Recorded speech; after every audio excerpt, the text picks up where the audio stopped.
Hey guys, what is going on? It is Evan from Coaster Revolution, bringing you another coaster tier list video, and this time we'll be looking at the coasters currently in operation at Six Flags St. Louis. It was yet another park I visited for the first time this summer, so I'm really excited to rank up these rides. Hope you enjoy. Let's begin with Batman. Batman the ride, these are great rides. Honestly, awesome. I really don't mind clones if they're going to be really good rides. And I don't get tired of riding these Batman clones, and I've only been on 2 of them, so I really do enjoy them. I don't think they're as good as some of the Cedar Fair ones, like Banshee. I enjoy Banshee and Raptor more than the Batman clones. Most B&M inverts I put in the great category anyways, and Batman solidly falls in that category. Up next, let's do Boomerang. Boomerang, honestly, I don't hate boomerangs as much as most people do, unless they're really rough. This one wasn't that bad, so it was pretty fun actually. But I'm gonna put it in the okay tier just because they're so repetitive. You know, the capacity's low. It's nothing new, so it'll be in the okay tier. There's not much else to say about Boomerang. But also, why don't parks get a little bit more creative with their naming of their rides? There's a million rides named Boomerang just based on the model. Like, it gets so old. And I know Six Flags is the worst when it comes to naming rides the same thing as other parks and cloning their rides. Speaking of, Pandemonium. Pandemonium's a good ride. It's a fun family spinner. It's a Gerstlauer spinning model. It's pretty fun. It was my first spinning coaster, fun fact. So I really did enjoy it. The restraints are okay, but not great. I got stapled on both of our rides on it. It's a fun ride overall, and it's really the only, crazy to think about it, it's the only like family coaster here at this park other than River King Mine Train. There's like no kiddie coaster here. So there's a lot of gaps at this park. They have a lot of great woodies, but a lot of gaps. I'll get into that more later. Okay, speaking of River King Mine Train, it's okay. It's not that great, even for a mine train. The restraints, if I recall, don't come down very far, so you can get some, you know, crazy shifting in your seat, but other than that, it's pretty janky like most Aero mine trains. And River King Mine Train has a long history. You know, I think it used to be a racing coaster, and then it was a stand-up for a while, and then somebody got injured on it, and so they got rid of the stand-up trains, and they took out one of the sides and shipped it off somewhere where it's operating today. Moving on, let's do the Boss. Honestly, the Boss is such a polarizing coaster. Some people absolutely love it, think it's an elite woody. Other people totally hate it. I'm somewhere in the middle. I don't think it's that great. I don't think it's bad. It's definitely pretty rough, so don't expect a solid, smooth ride. The laterals are pretty strong. It has a really good showcase of speed. You know, it very much reminds me of the Beast in a lot of ways. It's not as long as the Beast. It doesn't quite go as far into the woods, but it doesn't have a ton of airtime. It has some crazy laterals and some cool maneuvers. CCI did a good job with it, but I definitely would fall in the camp of, you know, not being sad if this was RMC'd. An RMC Boss would be incredible and would give this park an elite, probably an ultra elite coaster. But yeah, the Boss it's pretty rough. We rode it one time and I didn't get a headache from it, but I could feel it coming on. So I just opted to not ride it again. So I'm gonna put it in the good category. There were some solid forces on it, but it was rough enough that I had to knock it down a couple points.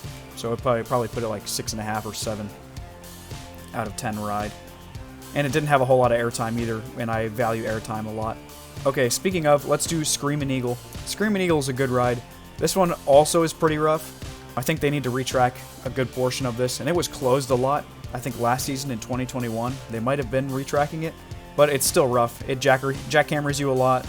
It has really solid airtime, which is why I enjoyed it, despite the roughness. So some people might think this is a horrible ride. I think it's pretty good. It's somewhere in the middle.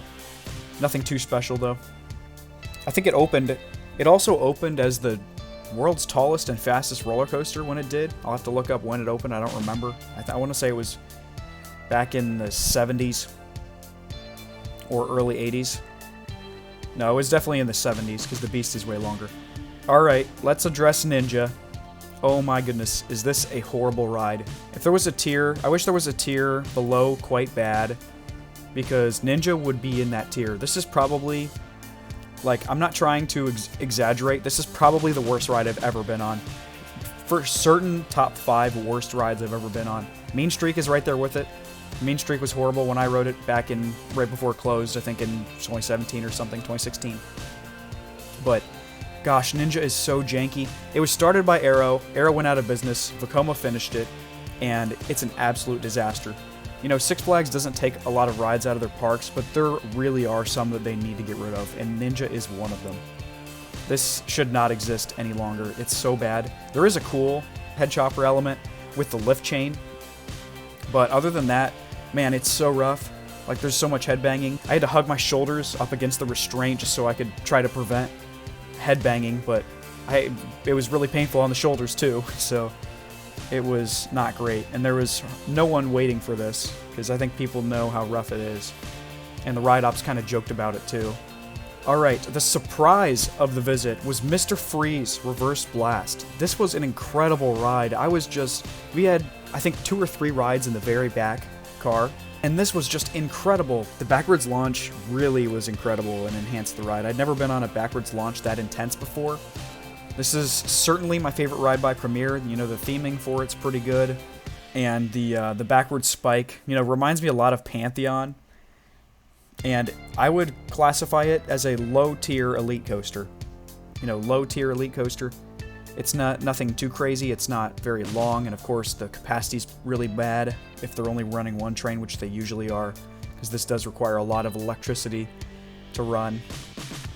But it's a really solid ride. The biggest surprise of my visit, for sure. Also, the inverted top hat was just a really cool element. I've never experienced an inversion like that before, and it was just really cool. We were getting to do it both forwards and backwards. Just an awesome ride. And then, sadly, American Thunder was closed when I visited. American Thunder is a pretty solid GCI from what I've heard, so I was really excited to ride this. I was honestly the most excited to ride this coming into the park, but sadly I think it's been closed for most of the season in 2022. I heard they were waiting on a specific part or something, which wouldn't surprise me with all the supply chain issues, but that was very sad I didn't get to ride it. But I'm going to rank it anyways. I have a pretty good idea of where it would be in my rankings. It'd probably be right up here above Batman in the great category. I've been on a bunch of GCIs, and most of my GCIs are in the great tier, 8 out of 10 rides, with the exception of Mystic Timbers, which I think is the gem of GCI. But yeah, American Thunder probably would be a really solid ride. I'm just taking a guess. I'll have to get back to Six Flags St. Louis sometime at some point to ride this. And also rides in BZ Zinger at Worlds of Fun, and I've never been to Silver Dollar City, so I'll have to do that triangle gauntlet of Missouri coasters at some point in the future. As for Six Flags St. Louis as a whole, they really could use, you know, an ultra elite ride. You know, an RMC Boss would be amazing. They need to just, you know, throw Ninja in the dumpster and replace it with something better. They also need a kiddie coaster at this park, so there's a lot of holes here. They have some elite, really good Woodies here. Fortunately, because of Six Flags' new management and CEO, they probably won't be getting another new ride for a long time, which is really sad and unfortunate. That a lot of Six Flags parks and rides possibly could be kind of falling into disrepair. You know, we just had the issue with El Toro, and, you know, a lot of these Woodies here are pretty rough. Other than American Thunder, I think that's pretty smooth, but the Woodies here are getting pretty rough. You know, it's unfortunate to see. And Six Flags St. Louis, solid park overall. I think it could use a little help and has a few holes in their lineup. You know, is it worth visiting? If you want to, like, visit all of the Six Flags parks, you know, definitely come here. If you're on your way to Silver Dollar City over by Worlds of Fun, you know, it's only 4 hours to either place, so it's not too far out of your way. So it's not in the middle of nowhere. So that's all I have for ranking the coasters currently in operation at Six Flags St. Louis. As always, the link to the tier list can be in the description, so you can rank them up on your own if you would like. Remember to like and subscribe for more roller coaster content coming your way. This is Evan signing off. Have a good one, guys.